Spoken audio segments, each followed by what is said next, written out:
As the question says, the descending pulley shown in figure has a radius 20 centimeters and moment of inertia 0.2 kg meter square. The fixed pulley is light and the horizontal plane frictionless. Find the acceleration of the block if the mass is 1 kg. Now let this block is accelerating to the right with an acceleration of a. Since acceleration of this string is 0, then the acceleration of the pulley in the downward direction is a by 2, right? Now since this pulley is actually having some mass, then the tension in the two ropes will be different. So let us take T1 to be here and T2 to be here. So framing the equation for the block, that is, we get T1 equals to M1 into A. Marking it as equation number 1, let us frame the equation for this massless pulley. So we can write, I'm sorry, not for this, but for this pulley, because since this is massless, I will be 0, so no use of making any equation over here. Let us frame the equation over here, in which we will be getting T2 minus T1 into R, that is torque, is equals to I alpha.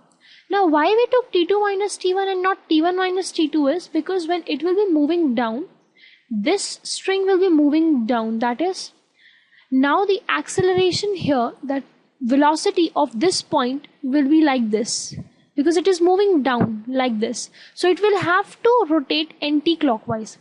And once it goes anti-clockwise, then the torque of T2 needs to be more. So that is why we have done it as T2 minus T1 into R.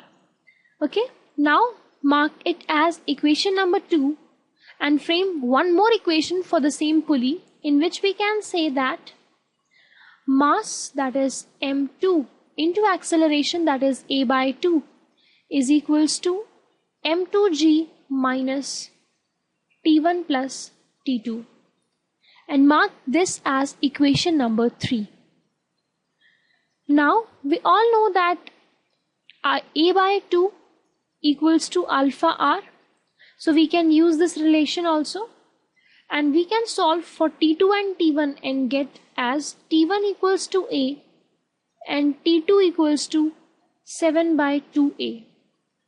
Putting both of these values into equation number 3, we get M2g equals to M2a by 2 plus 7 by 2a plus a.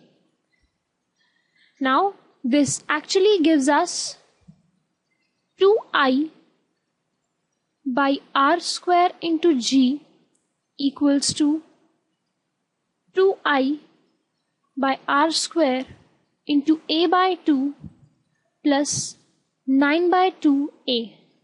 And why we took this is because I is equals to half mr square for this pulley, because it is disc like, and for disc we have mr square by 2. So from here we calculate acceleration A to be 98 upon 9.5, giving us approximately 10.3 meter per second square.